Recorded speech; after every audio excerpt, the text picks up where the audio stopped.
Assalamualaikum warahmatullahi wabarakatuh. Selamat pagi semuanya, selamat datang di pembekalan 2020. Jadi pada kesempatan kali ini kita bakalan ngomongin soal beberapa materi yang sangat bermanfaat banget buat kita. Jadi langsung aja perkenalkan dulu ya. Nama saya adalah Islam Waji dari Pendidikan Bahasa Inggris semester 7. Langsung aja untuk materinya. Untuk kesempatan kali ini adalah soal mahasiswa berprestasi. Untuk mahasiswa prestasi adalah sebuah mahasiswa yang punya prestasi sangat banyak banget. Jadi langsung aja untuk materinya langsung aku bacain ya buat CV-nya. Untuk materi kali ini dia bernama Muhammad Rauf Oktavianur. Untuk nationality-nya di Indonesia, gendernya adalah male, pria, statusnya undergraduate student. Terus untuk tempat tanggal lahir di Malang 14 Oktober. Untuk alamatnya Jalan Untung Suropati G72 Gelangan Utama Magelang. Jadi cuma di sekitaran Magelang ya. Kalau misal pengen kenal dekat, boleh aja langsung datang ke rumahnya. Untuk emailnya m.raufoktavian@gmail.com. Untuk nomor telepon 081, catat aja ya kasihan, 081 665 6001. Setelah itu kita mau ngomongin soal riwayat pendidikannya dari TK sampai sekarang. Untuk pertama, untuk TK-nya di TK Kartika 12 Malang, untuk SD-nya di Kemantren 6 Malang, untuk SMP-nya SMP 7 Magelang, untuk SMK-nya SMK 1 Temanggung. Untuk sekarang kuliahnya dia sekarang kuliah di Universitas Udayana di Pendidikan Bahasa Inggris semester 7 juga.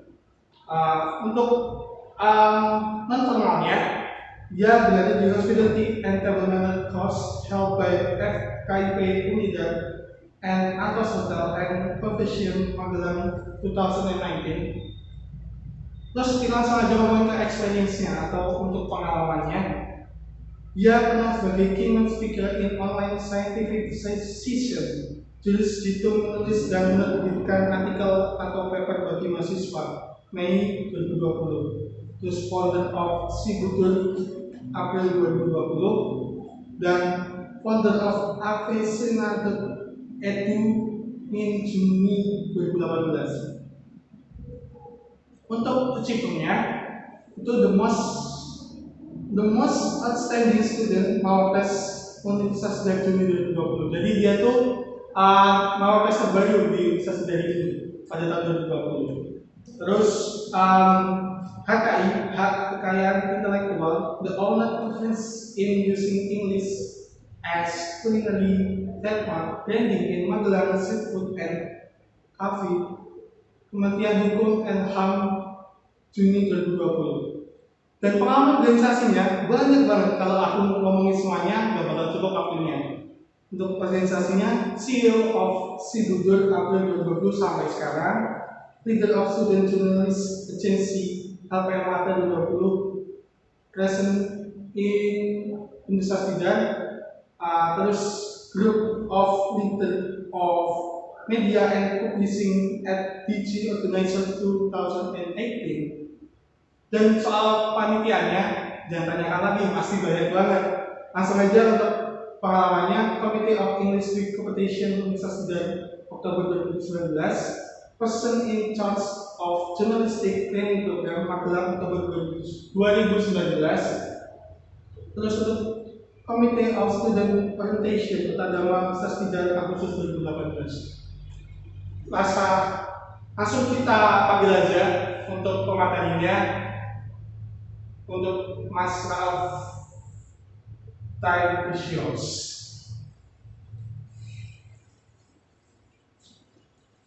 Oke, thank you Mas Bustomi.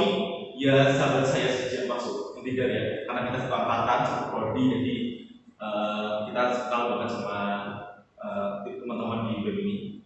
Oke, sebelum kita lanjut ke materi, perkenalkan, nama saya Muhammad Rauf Oktavianur. Seperti yang sudah dijelaskan Mas Bustomi tadi, ya sebagian besar prestasi yang tertuang dalam CV saya seperti itu. Nanti kalau misal ada yang mau baca lebih lanjut, cari tahu misalnya, kok bisa sih Mas Raffi jadi 5 Nah, silakan minta ke Mas Bustomi, panitia atau saya tentang CV lengkap saya, boleh sekali. Mungkin bisa jadi motivasi buat kalian, atau mungkin bisa jadi role model buat kalian untuk menentukan langkah-langkah berikutnya dalam hal mencapai prestasi yang luar biasa. Oke? Seperti yang sudah disampaikan tadi di awal, bahwa kita akan membahas tentang mahasiswa berprestasi. Ya, apa yang disampaikan Mas Bustomi tadi di awal sebenarnya sudah betul, banyak prestasi, tapi bukan hanya banyak. Nah, apa sih Mas, kenapa juga bukan hanya banyak? Kita bisa lihat ke slide berikutnya, nanti kita bahas.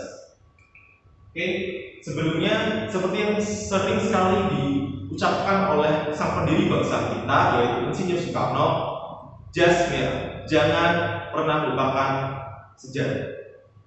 Nah, salah satunya Mawapres Untiga, terutama fakultas kita, Fakultas Keguruan dan Ilmu Pendidikan, memiliki sejarah yang panjang dalam seleksi Mawapres tingkat universitas dan nasional.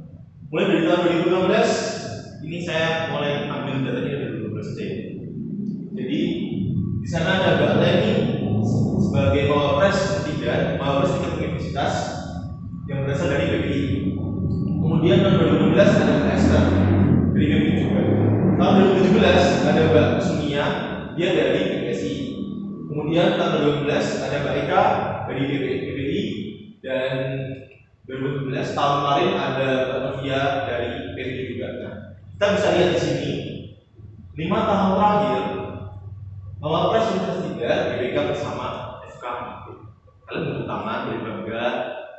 Terus inilah kenapa saya setuju dengan Prof. Karno, dekan kita sekarang, yang selalu menyebut FKIP is the best. Ya, dalam bidang Mawapres juga is the best, karena 5 tahun berturut-turut FKIP berhasil mendapat gelar Mawapres tingkat universitas.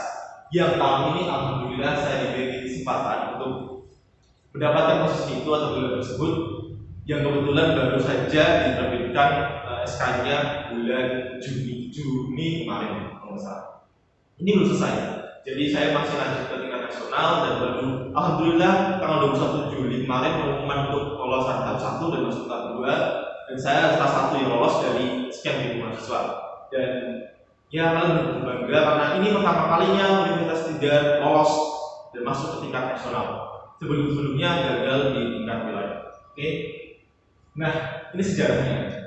Kalian bisa jadikan ini sebagai fondasi atau istilahnya semangat pemantik buat kalian, agar jangan minder, jangan merasa wah saya ini cuma dari FKIP yang katanya fakultas keguruan yang kalem-kalem diem-diem gitu, ya.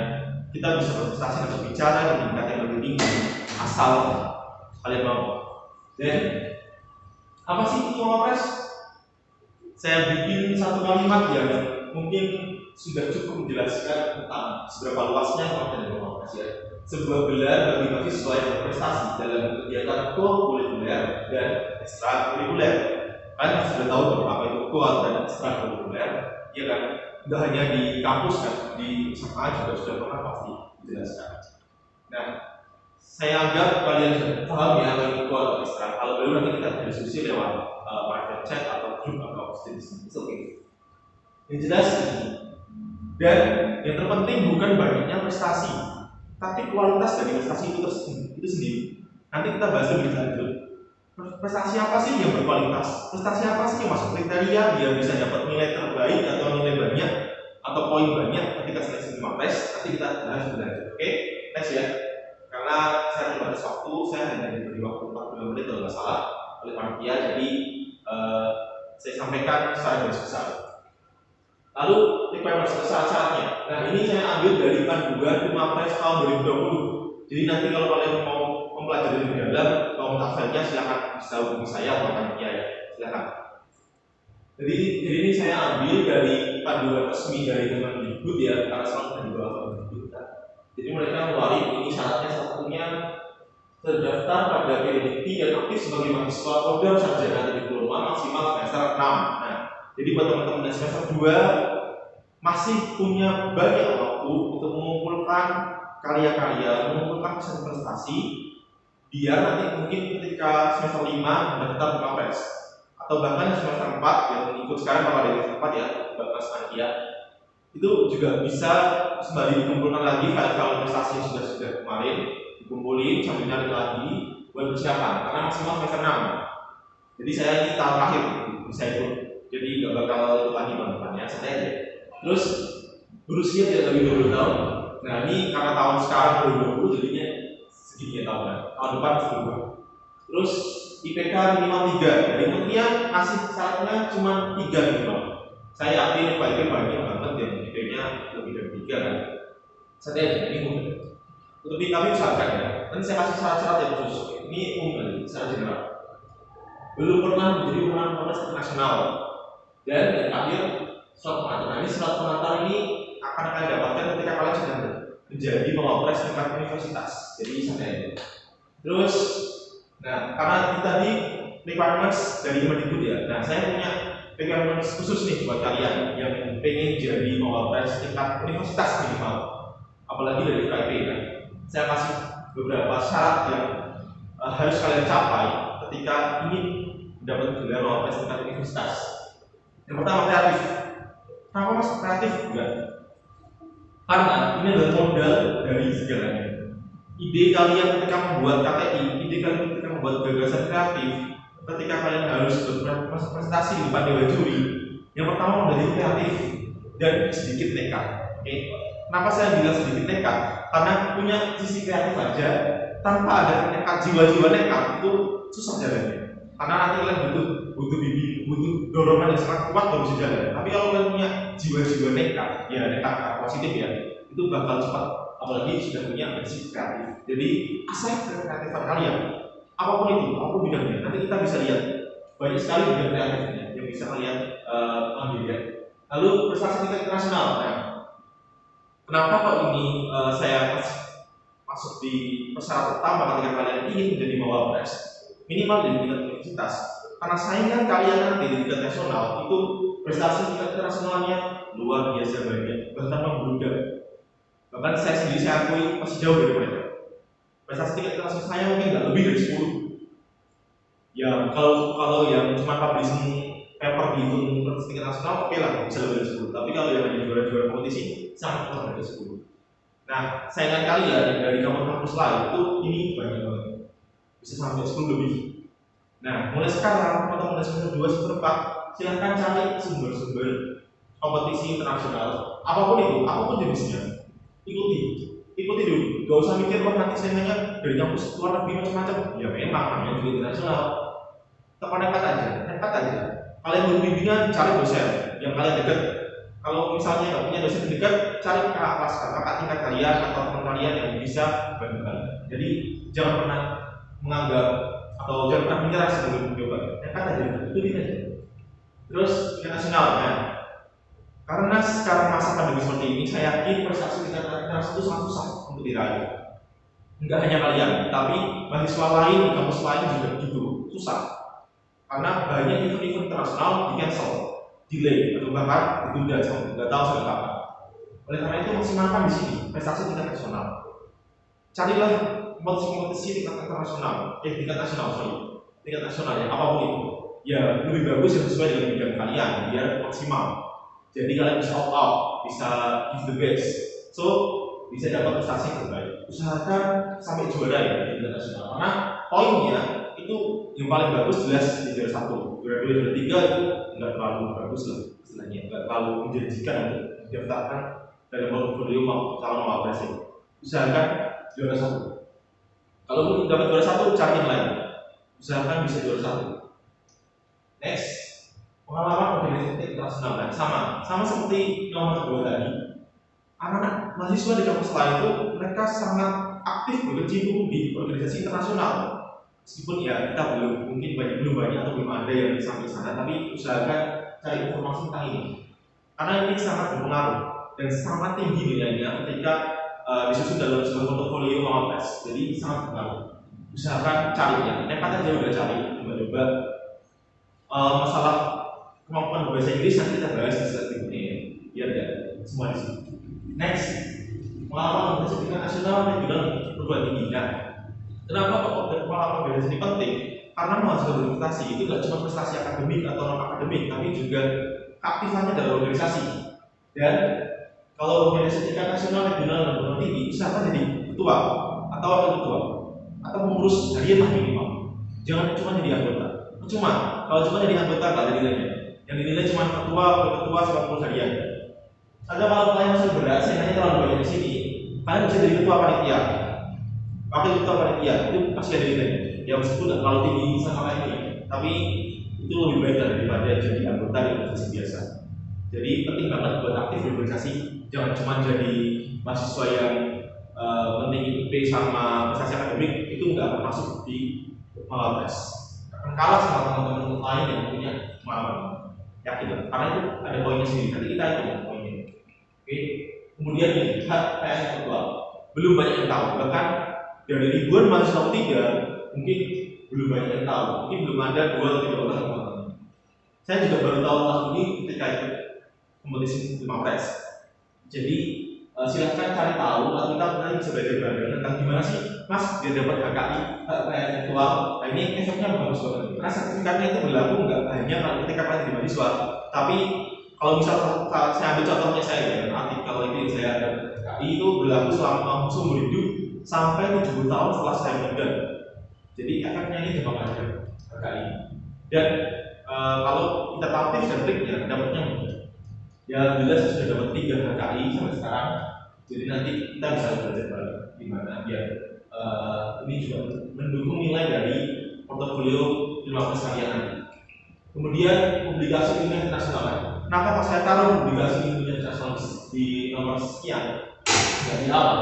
Karena ternyata ketika masuk di penilaian portofolio Ilmapres tahun ini harusnya, saya belum tahu teman-teman. Yang jelas kita tes tahun ini aja.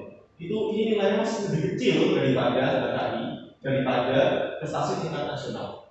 Jadi usahakan publikasi internasional nggak usah terlalu banyak, yang penting ada 1, 2, atau 3 yang banyak boleh, tapi usahakan ada aja dulu. Karena poinnya nggak terlalu tinggi dibanding prestasi yang juara-juara tadi. Oke, next publikasi internasional. Nah, ini apalagi ini sebenarnya lebih mudah buat kita ya, lagi banyak sekali yang bisa kalian bisa dengan mudah, nggak terlalu ribet seperti orang-orang teknik atau pertanian. Kemudian, nah ini kemampuan berbahasa Inggris. Kalau kalian setelah lihat 2 slide saya ini, kalian bilang, wah pantas banget Mas aku dapat jadi mawar anak PBI. 5 tahun sebelumnya juga ada 4 orang anak PBI di Kongres Muda. Itu artinya harus bahasa Inggris juga no, salah besar ya. Kemarin saya pengumuman lolos ke tahap 2 di tanggal 27 Juli itu, dari 174 mahasiswa yang lolos di Indonesia itu yang berbasic atau punya kompetensi atau berasal dari program studi bahasa Inggris atau sastra Inggris itu hanya 11 orang.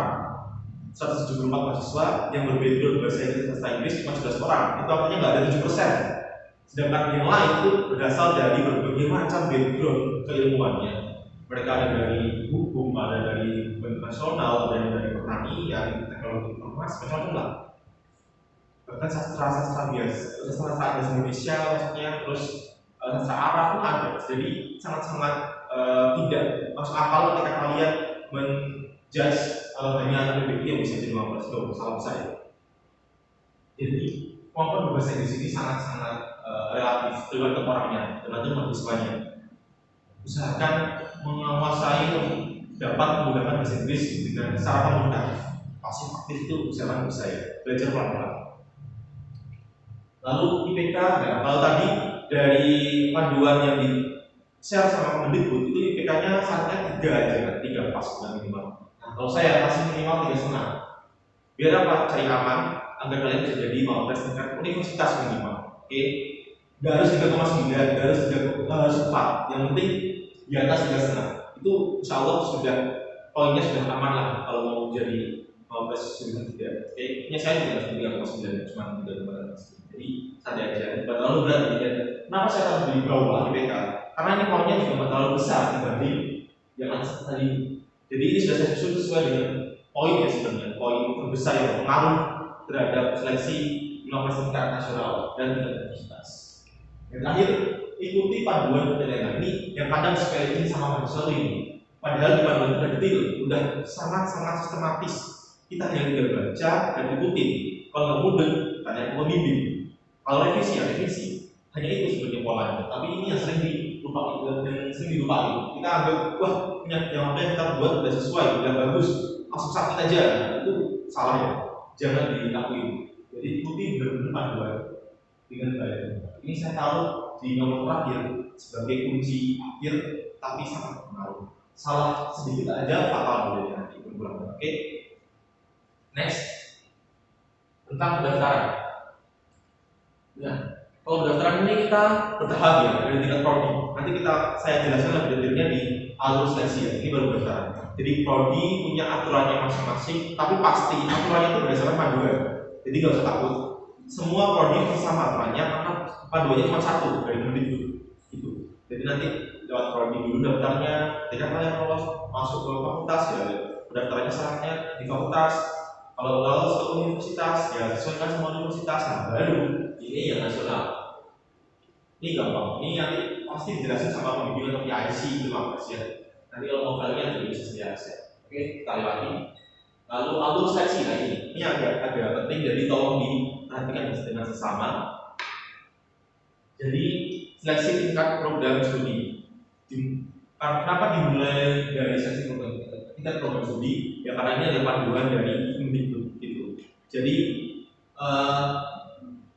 di prodi kalau yang tahun ini 2020 dari sekian banyak peserta yang ikut atau yang daftar prodi PBI ya prodi saya ceritakan prodi saya aja. Kalau yang prodi lain saya belum begitu paham berapa bagaimana. Kalau PBI dari sekian banyak yang daftar diambil 2 orang, juara 1 dan juara 2. Juara 2 itu nanti maju ke tingkat fakultas gitu. Jadi dari tingkat prodi yang masuk 2 besar akan diusulkan untuk maju ke seleksi tingkat fakultas.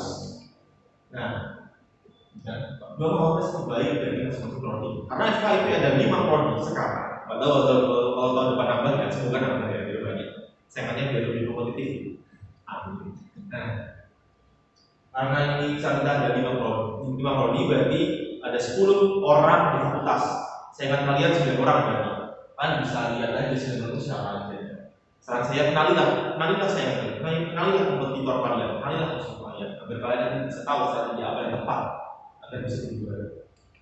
Lalu di tingkat universitas, nah, dari prodi apapun yang harus di fakultas ya dia akan memilih kita atau sebagai wapres fakultas 1 2 yang terbaik ya di tingkat universitas. Nah, karena ada sekitar 19 prodi ya di universitas ini, kalau nggak salah yang 2 itu diploma kan kalau nggak salah. Nah itu kalau diploma sendiri, jadi beda sarjana sendiri diploma sendiri. Jadi saya akan lihat yang sarjana itu tiap fakultas yang sendiri 1. Jadi saya akan kalian cuma ada 5 orang dari tiap fakultas yang terbaik dari tiap fakultas tersebut. Sedikit ya, tapi susah. Sorry, salah. Saya ini 2 orang deh. Iya, saya 2 orang. Sorry, salah. Jadi maaf ya, ini tipe ya. Makanya saya agak bingung. 2 saja. Makanya saya banyak gitu kan. Sorry ya, ini tipe ya. Ini 2. Jadi tiap fakultas ambil 2 juga. Tahun ini yang mewakili fakultas atau FKIP ke UNIF itu ada saya sama mahasiswa dari IPA. Deyatin kalau salah namanya. Terus nah dari 2 jadi 10 orang sarjana sama 4 orang diploma nanti itu maju ke universitas. Nah terus ini sesi tingkat nasional setelah lolos di sini jadi diambil 1 mau tes tingkat sarjana sama 1 mau tes diploma di universitas tidak nanti daftar itu ke tingkat nasional daftarnya lewat web semua sebuah web sekarang. Nah di nasional itu ada 3 tahap. Jadi belum saya ada masih ada tahapnya. Tahap pertama itu tes wawasan kebangsaan, terus tes bahasa Inggris, dan upload portofolio. Nah, portofolio ini isinya tadi itu prestasi-prestasi yang saya jelasin di awal tadi. Nanti kita bahas di sini.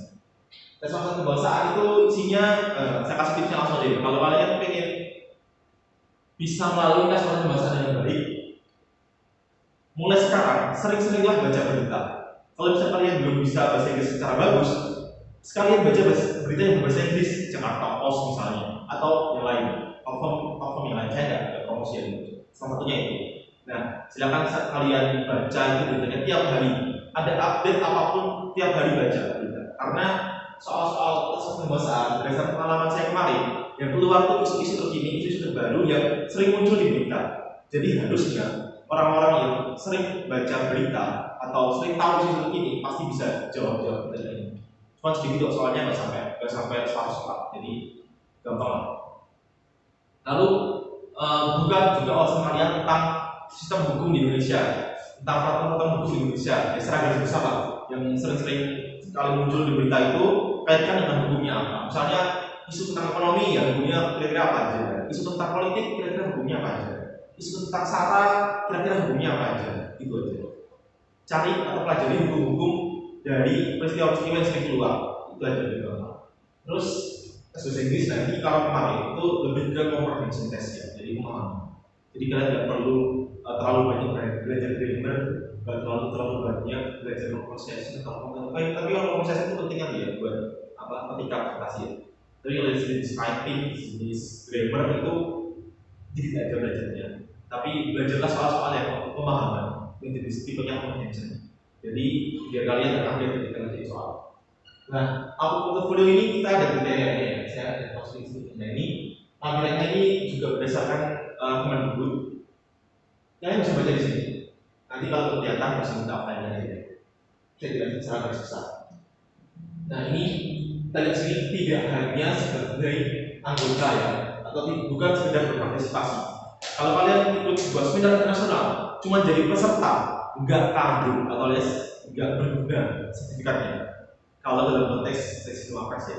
Jadi kalau kalian seminar nasional, cuma jadi peserta doang, nggak dapat nilai, maaf.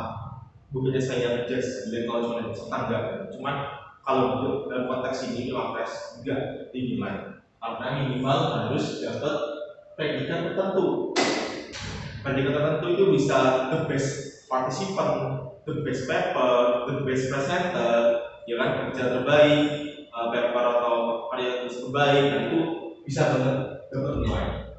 Nah, ada 3 poin ya, A, B, C. A ini prestasi yang diperoleh melalui kompetisi. Nah, kompetisi itu artinya perlombaan segala macam yang di sini, ilmiah atau akademik, seni budaya, olahraga, teknologi, dan sains, keagamaan, kewirausahaan. Jadi kompetisi apapun itu yang termasuk di sini, kalian ikuti aja dan usahakan juara. Karena yang dapat nilai cuma juara 1, juara 2, juara 3. Selain itu nggak dapat nilai. Sertifikatnya nggak berlaku, peserta doang nggak berlaku, harus juara ya.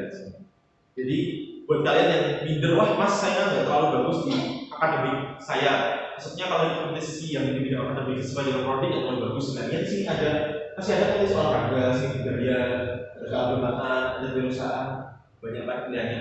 Sesuaikan sama potensi kalian, apa yang kalian suka, cari. Maksimalkan ya, mulai dari level nasional sama level internasional. Karena sekarang pandemi level internasional jelas susah karena banyaknya juga, jadi maksimalnya di level internasional. Ya kalau mentok-mentoknya dapat nilai regional ya nggak apa-apa.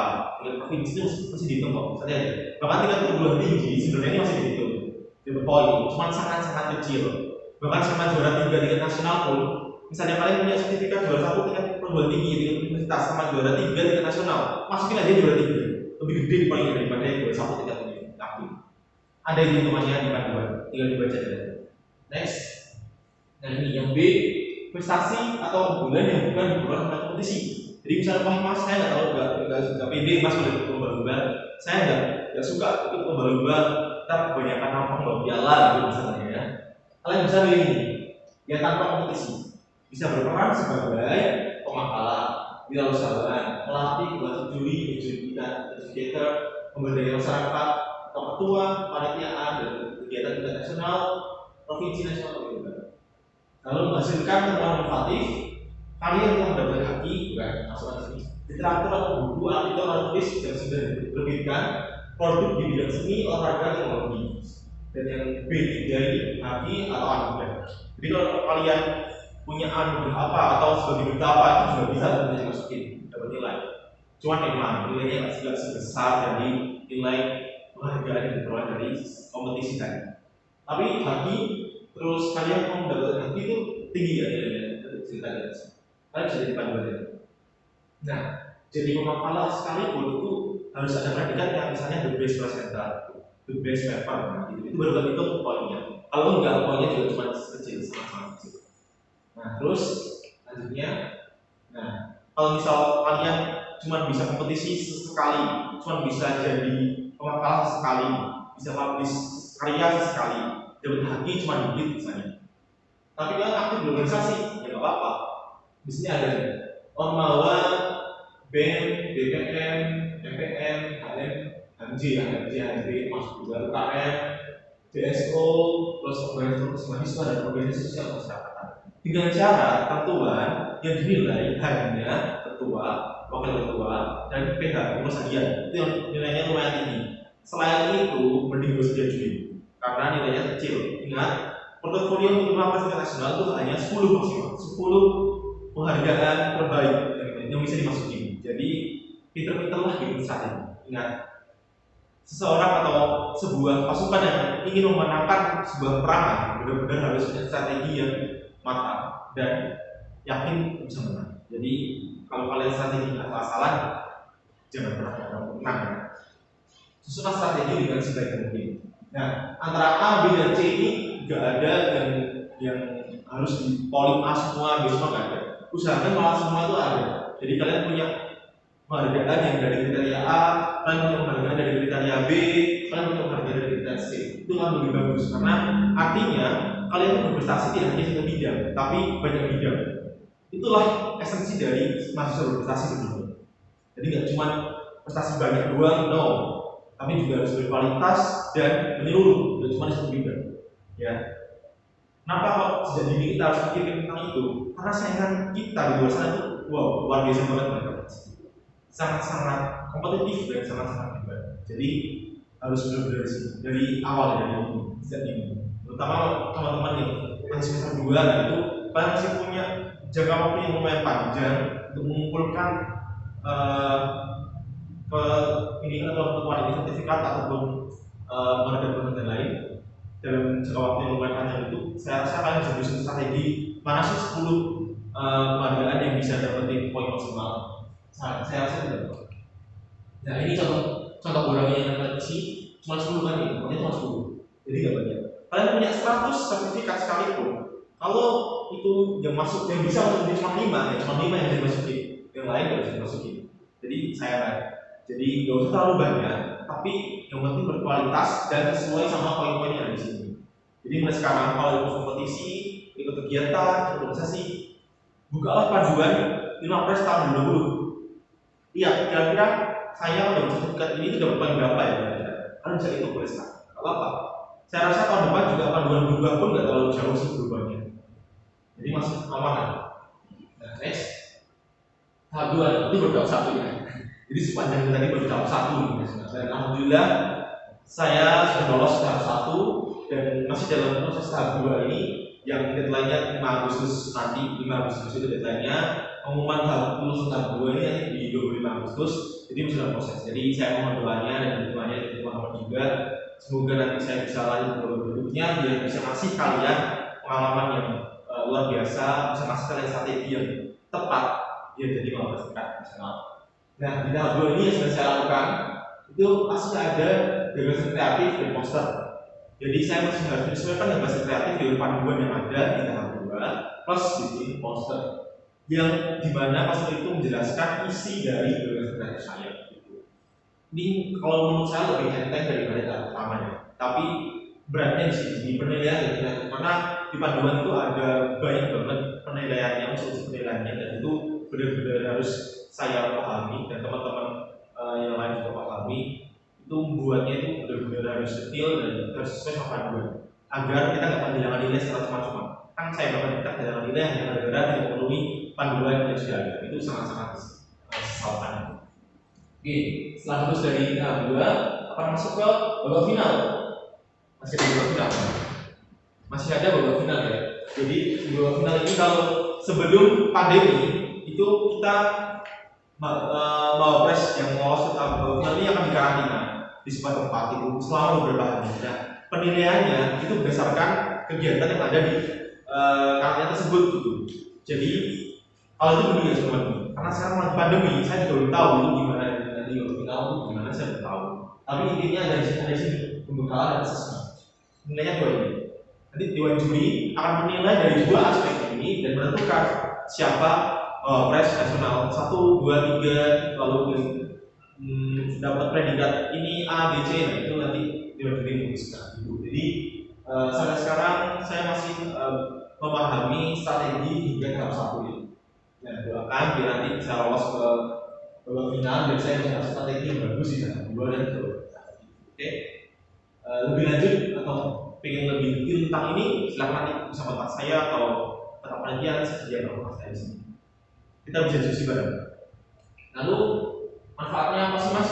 Jadi Mawapres apa sih enaknya jadi mahasiswa berprestasi gitu kan? Apa sih enaknya dapat gelar mahasiswa berprestasi? Ini sangat personal ya. Jadi saya tuliskan di sini manfaat menurut saya. Jadi mungkin tiap orang berbeda dan pasti beda. Karena tujuan tiap mahasiswa yang ikut Mawapres itu pasti berbeda, ya kan?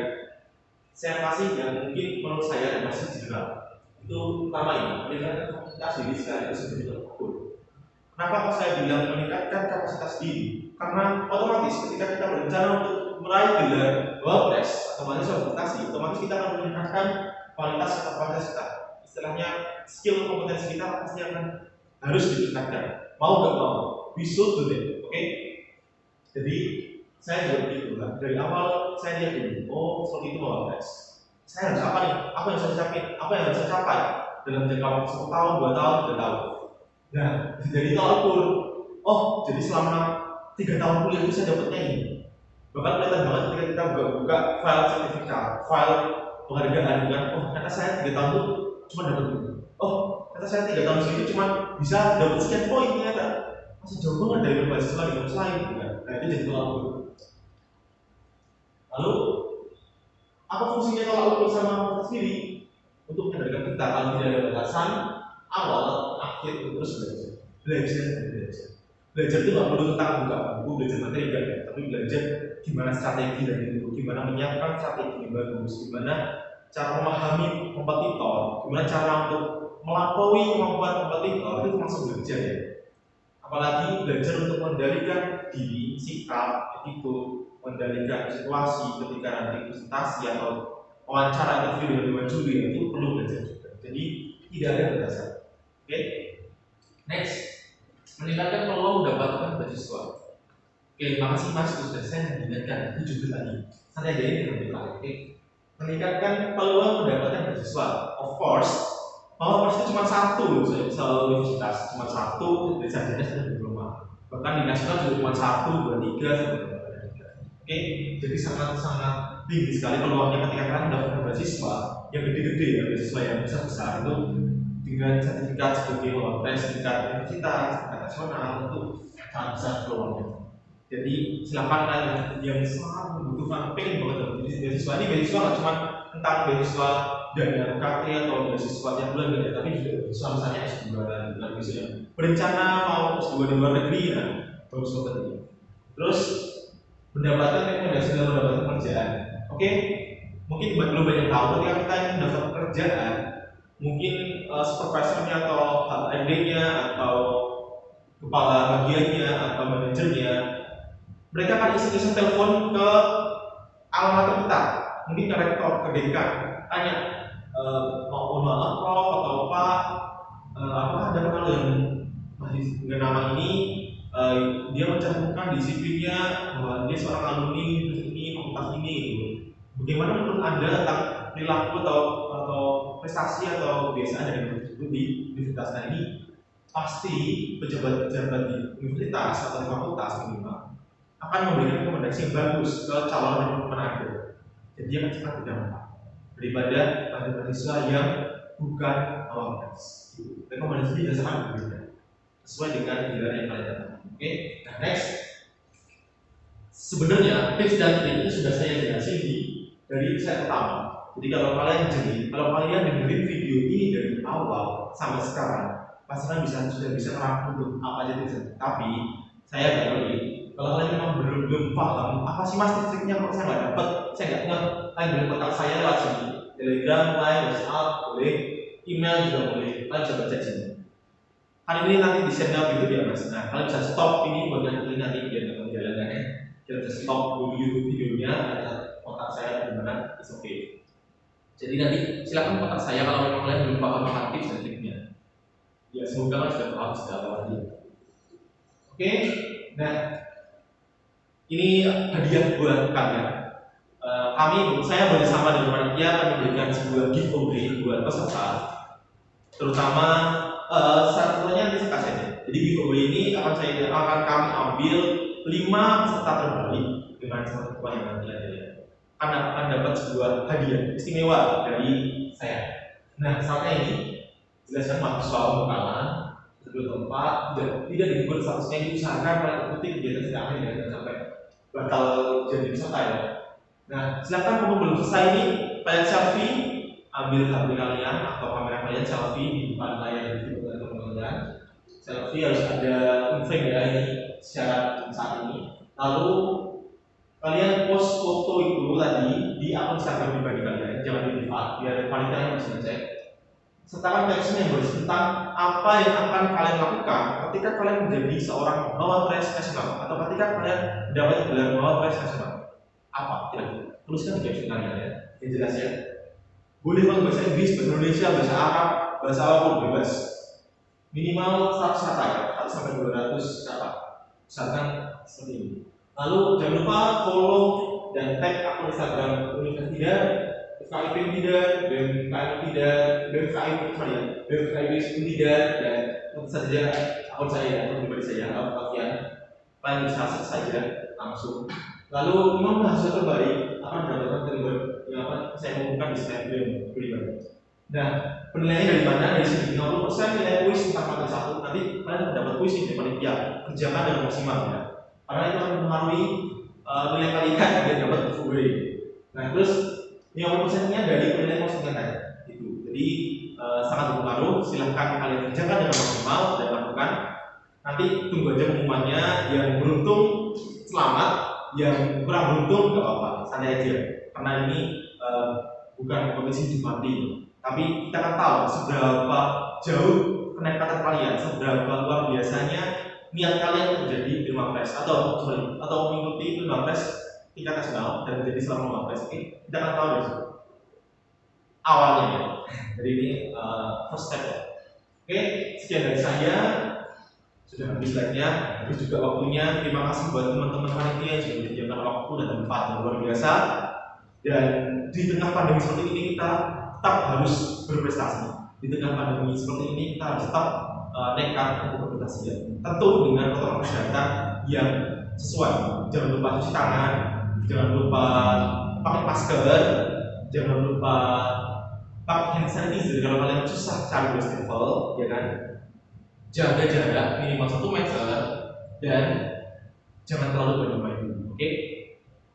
Mendingan persiapan untuk berbagai macam kompetisi nasional akan lebih bagus. Sekian dari saya Muhammad Wafiano. Wassalamualaikum warahmatullahi wabarakatuh. Selamat. Ya, terima kasih buat Mas Rauf sudah memberikan materi sangat bermanfaat buat kita. Dan lupa untuk selalu belajar dan tetap menaati protokol kesehatan dalam melakukan sesuatu hal. Dan jangan lupa mengikuti di Kubu juga yang tadi sudah disiapin sama Mas Rauf dengan berbagai persyaratan yang ada. Dari pemateri ini kita dapat simpulkan bahwa jangan takut buat melakukan suatu hal yang baru. Semuanya itu berharga. Tetap semangat dan jangan menyerah. Kita akhiri pemateri 1 pada kali ini. Dari Taufik Hidayat. Assalamualaikum warahmatullahi wabarakatuh.